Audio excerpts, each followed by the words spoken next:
Good morning guys.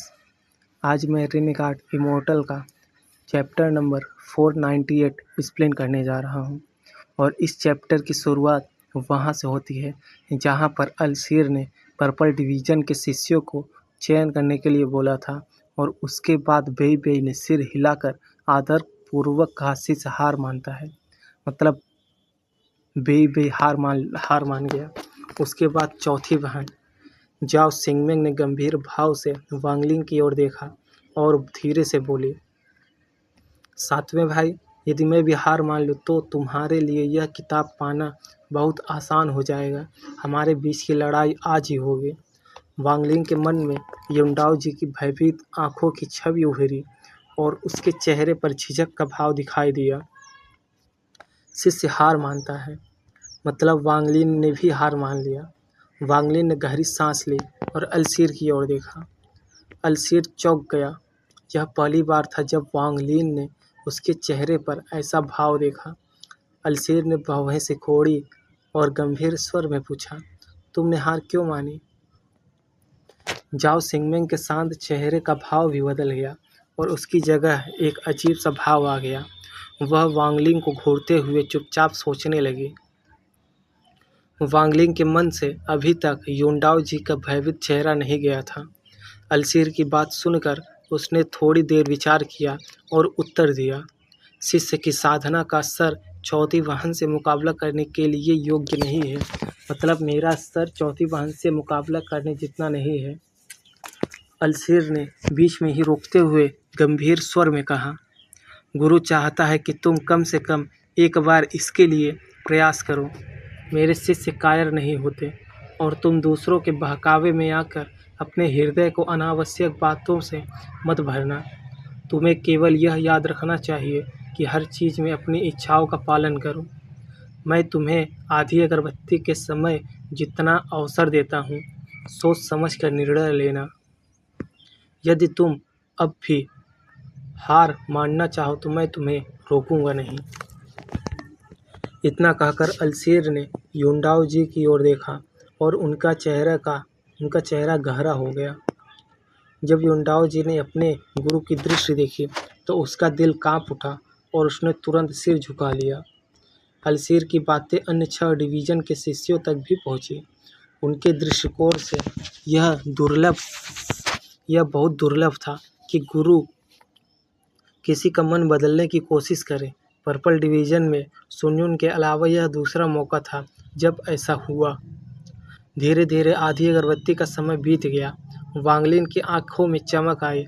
उसने अलसीर की ओर देखा, हाथ जोड़कर आदर से बोला, शिष्य एक बार प्रयास करेगा। अलसीर के चेहरे पर प्रसन्नता झलकी और उन्होंने सिर हिलाया। अच्छा। जाओ सिंगमेंग के वांगलिन की ओर देखा और धीरे से बोली, सातवें भाई, चलो शुरू करते हैं। एक एक करके बैगनी तारे उनके चारों ओर प्रकट हुए और उनके चारों ओर घूमने लगे। वांगलिन ने उन तारों को घूरा। ग्रह तियानयुन पर ऐसा प्रतीत होता था कि लड़ाई में जादुई हथियारों का अधिक प्रयोग नहीं होता है, बल्कि मंत्रों का प्रयोग ज़्यादा होता है। क्योंकि जब से वांगलिन यहाँ पर आया है और उससे जितने लोगों की भी लड़ाई हुई है, सब ने मंत्रों का उपयोग ज़्यादा किया है। तारे जो झाओ सिंगमेंग के चारों ओर घूम रहे थे, उसकी उंगली की ओर इकट्ठे हुए और हवा में आगे बढ़े। पलक झपकते ही उसकी पूरी दाईं भुजा गहरे बैगनी प्रकाश से ढक गई। यहाँ तक कि उसके पूरे शरीर पर बैगनी प्रकाश की परत छा गई, जिससे वह रहस्यमय प्रतीत होने लगी। सातवें भाई, मुझे पता है कि तुम नहीं जानते मेरा दाव क्या है, इसलिए आज मैं तुम्हें बताऊंगी। मेरा दाव है दैत्य की छाया, मतलब डेमोन शैडो। जब तक मैंने किसी मंत्र को एक बार देख लिया है और उसकी आवश्यकताएं मेरी साधना से अधिक नहीं है, मैं उसे नकल नहीं कर सकती। हालांकि पूरी शक्ति से नहीं। यह मंत्र मैंने तुम्हारी दैत्य उंगली डेमोनिक फिंगर की नकल करके बनाया है। मैं इसे कहती हूँ पर्पल डेमोनिक हैंड। यह कहते ही उसने हाथ आगे बढ़ाया। बैगनी प्रकाश उसकी भुजा से निकलकर वांगलिन की ओर उड़ गया। वांगलिन का शरीर झिलमिला उठा और वह तेजी से पीछे हटा। उसी समय उसने अपने दाहिनी तर्जनी उठाई। उसके शरीर से भीतर का स्वर्गीय आध्यात्मिक ऊर्जा सक्रिय हुआ और उसकी उंगली पर बैंगनी ज्वाला प्रकट हो गई। जैसे ही यह ज्वाला प्रकट हुई, एक भयानक दैत्य आवाज क्षेत्र में फैल गई। यह बच्चा क्या वास्तव में मेरे दाव के लिए उपयुक्त है? तब उसने मुझे केवल एक वाक्य कहा था, मेरा दाव है स्वर्ग की नियति, और दाव केवल उन लोगों को ढूंढकर जो मेरे दाव के अनुरूप हो, मुझे तीसरे चरण में प्रवेश करने का अवसर मिलेगा।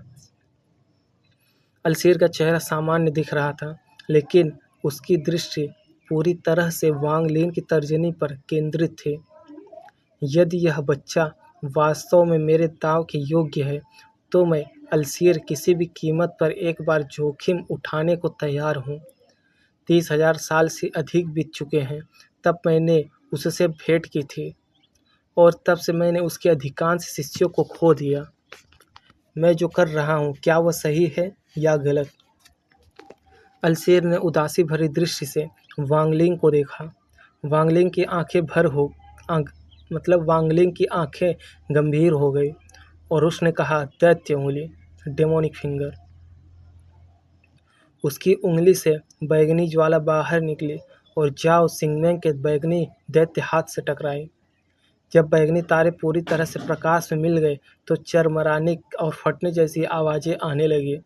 भीतर एक रहस्यमय परिवर्तन हो रहा था। प्रकाश से निकलने वाली दैत्य ऊर्जा वांगलिंग की दैत्य उंगली से कई गुना अधिक प्रबल थी। यह स्पष्ट था कि दोनों मंत्रों की टक्कर से कुछ रहस्यमय बदलाव उत्पन्न हुआ। जाओ सिंगमेंग तेजी से पीछे हटी और अपनी बैग ऑफ होल्डिंग पर प्रहार किया। तभी उसके हाथ में एक मोती प्रकट हुआ। उसने चालाकी से मुस्कुराते हुए धीरे से कहा, संग्रहित हो जाओ। यह कहते ही फैल रही दैत्य ऊर्जा अचानक रुक गई और उस मोती की ओर खींचने लगी। थोड़ी ही देर में सारी दैत्य ऊर्जा मोती में समा गई। वह मोती जो पहले उज्जवल और निर्मल था, अब पूरी तरह काला हो गया। ऐसा प्रतीत हो रहा था मानो उसके भीतर प्रतिरोधी आत्माएं कैद हो और उससे ठंडी ऊर्जा की तरंगें निकल रही थी।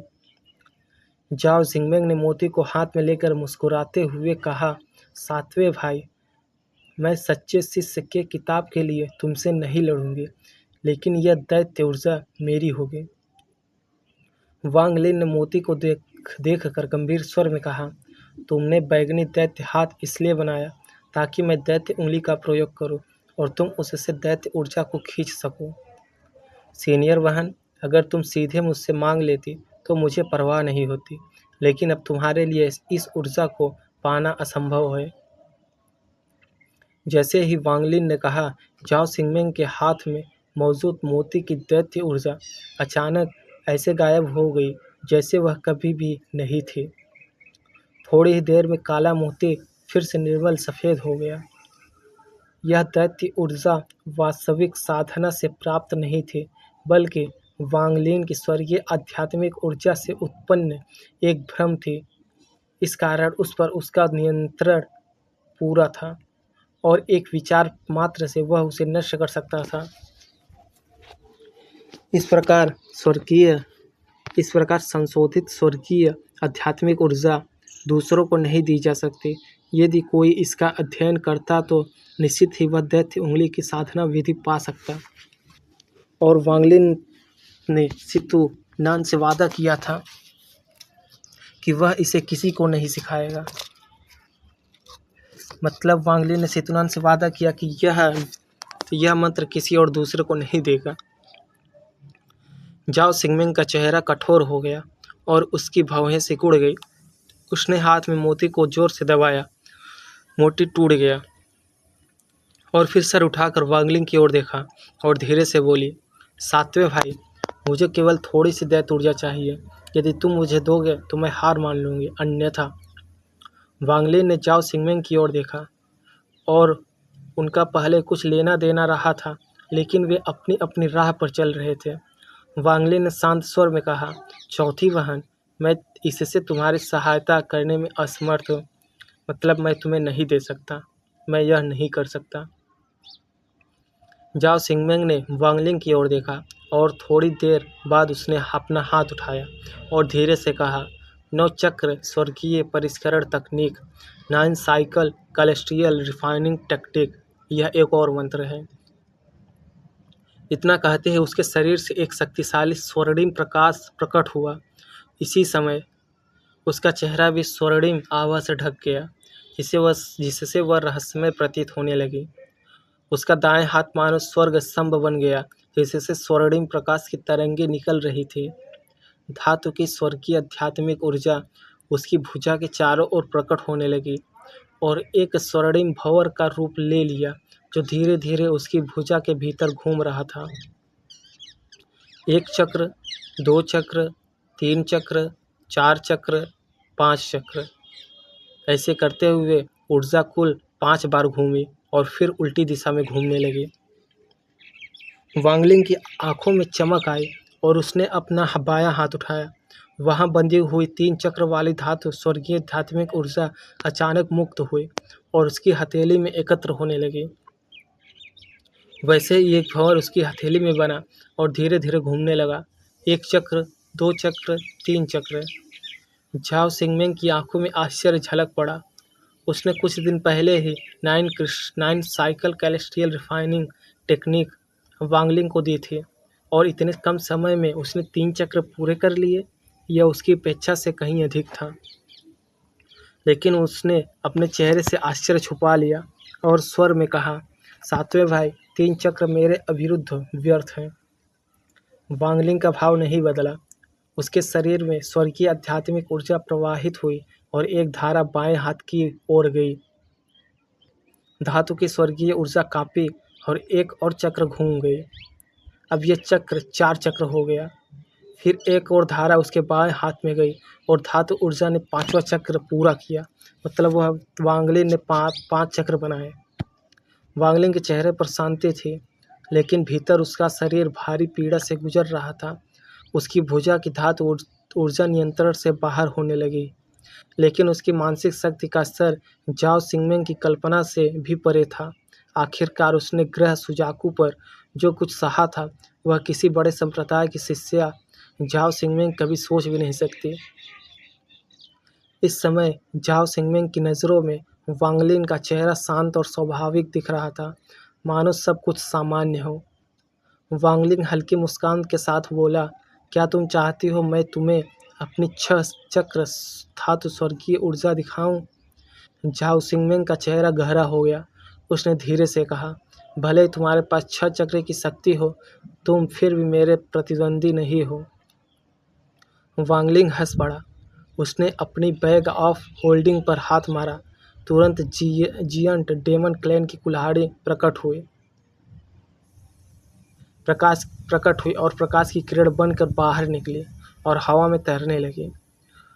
उसी समय उसके हाथ से बीस्ट ट्रैप निकलकर युद्ध रथ में बदल गया। बीस्ट ट्रैप मतलब वो वार कैरियट युद्ध रथ में बदल गया। अगर मैं इन दोनों को जोड़ दूं तो क्या तब भी मैं तुम्हारे बराबर नहीं हो पाऊंगा। यह चैप्टर यहाँ पे समाप्त होता है। अगला चैप्टर कल आएगा। कृपया करके लाइक करें, कमेंट करें और सब्सक्राइब करें। Thank you so much.